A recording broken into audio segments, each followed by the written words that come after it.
are also zerglings, but they're going to run in right into the main. Maybe there are no actual overlords in the main. It's just going to try to be prevented by ground forces. And the Dark Templar meanwhile run in. There are some zerglings still inside. There's one single overlord there, but nothing else to defend. Zerglings now just moving in from the back. We're going to see what those Dark Templars do. Corsair now moving in. There are no air defenses whatsoever. Corsair going to take out these overlords, and the Dark Templar just going to rape this drones and completely Clay obviously in serious trouble. Wow, transition to the Bisu build there. I didn't actually see it right away, and they're just going to go for the Spires. Overlord's being taken down. One Overlord still alive. The Hydra is nothing. Those Scourge finally come out just in time. Take out those ground forces. Those Dark Templar are still alive. They're going to see what they managed to do here. Dark Templar still alive, trying to run away from these Overlords. Ooh, boy. Man, wow. Bisu build indeed. Meanwhile, again, now taking an expansion at the 8 o'clock, and has Archons and more Zealots on the force right now. Ooh, that Dark Templar finally gonna get spotted. Not quite. Okay, finally not being spotted by that Overlord. He's trying to run him in corners and actually doing a pretty good job of trying to keep it alive as long as possible. There's an Overlord spotted there, so Dark Templar finally going down, but not after managing to do some serious damage to the economy of Clay. Clay is in serious trouble here. Guemchi meanwhile has Zealots, a few Archons, as well as some Dragoons.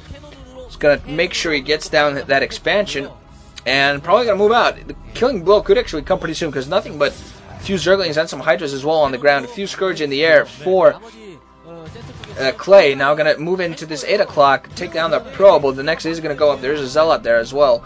Speed upgraded Zealot, and cannons going up, so that expansion is going to stay alive. Meanwhile, Guemchi moving into the 2 o'clock.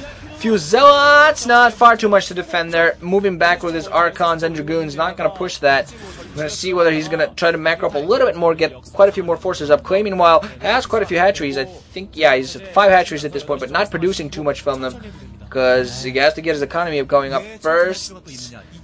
Rope dance between the gateways. Gotta love the waypoints. So again, forces now moving it out for Guemchi. We're going to see what they're going to do. I just noticed that I rock a lot in my chair where I commentate. I don't think actually that has any effect of the audio quality. I just rock a lot in my chair back and forth like a crazy person. La, la, la, la, la. So right now moving in finally, Guemchi moving out with Archons. Quite a few Zealots. Going to take out those Overlords. Ooh, but they're now going to be first. Ooh, almost a pincher there by Clay. Now, however, being forced to move back with his Hydralisks. Not quite managing to complete the pincer. Guemchi reading it pretty well and moving back just before the pincer managed to close in on him. And now being moved back by those Hydralisks, which have range upgrade and have speed upgrade. I think Lurker Tech should be done by now at that as well. That 8 o'clock base meanwhile has been established. Clay only has 3 bases, while Guemchi also 3 bases now has an observatory going up, so he is going to counter those lurkers. Now these High Templar might actually try to move in somewhere. They'll definitely not be able to break this 8 o'clock base. I think that's going to be pretty quickly prevented. There are High Templar meanwhile also out in the field. Not everything is going to be put together into an Archon. Clay now finally taking the mineral only at the 1 o'clock. I'm going to see whether he managed to hold that. Pretty easy base to hold actually now that I think about it. Evolution Chamber, second Evolution Chamber mineral coming up. I'm going to try to go for upgrades. 2 Zealots and they're running in.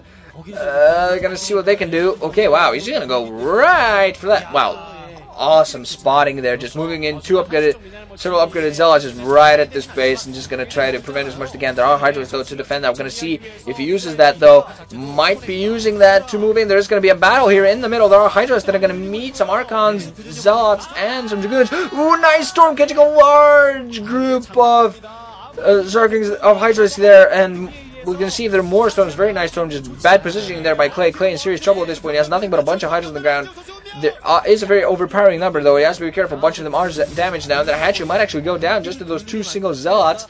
Now, finally, Guemchi going to move into this base here. There's almost nothing to defend. There are just Hydras that are going to follow him in.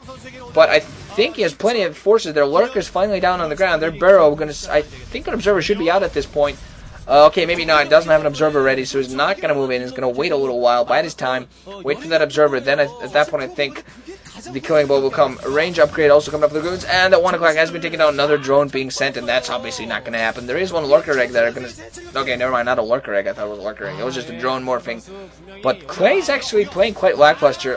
Quite a few lurker eggs being caught down the middle. We're going to see if some of them get taken down before they morph. And a bunch of Hydras also being caught out of position. Okay, Hydras being forced to unmorph. And again, wow. Oh, look at all those Hydras just being caught in transition by storms. Clay obviously knows he's in trouble. I think at this point, this match pretty much lost 3 bases against 3 bases. EVP, Zerg will lose. That's just how important it is to, if not stay ahead as a Zergling with bases, you definitely have to stay on equal grounds. And that means 4 to 5 bases up to Protoss' 3. And now finally, Guemchi is going to move into this 2 o'clock. It is going to be mopped up. There's plenty of forces there. Zergling's moving in from the back, try to flank, but that's not going to happen. Lots of storms going off on... You know, whatever, so the drones being forced to fight, and that's pretty much done. Too many Dragoons, too many High Templar, GG. Ooh, boy. Guemchi has 2 wins now, so that's very interesting. Fairly new player there, but he's looking very promising so far. Managing to weak Yarnak, now this Clay, although I don't think Clay actually put up a very good challenge. 2.5-star rating. I think he should get 5. Well, maybe not for that performance. High-fiving all of his players. Ooh, being very, bowing to everybody, not being too cocky, just high-fiving his teammates and bowing to the crowd, not going all crazy. Not Firebad Hero style, although I'm not saying anything bad about Firebad Hero. He's awesome. He's cool. So, this guy's obviously happy with himself. 2 wins so far. GG, guys.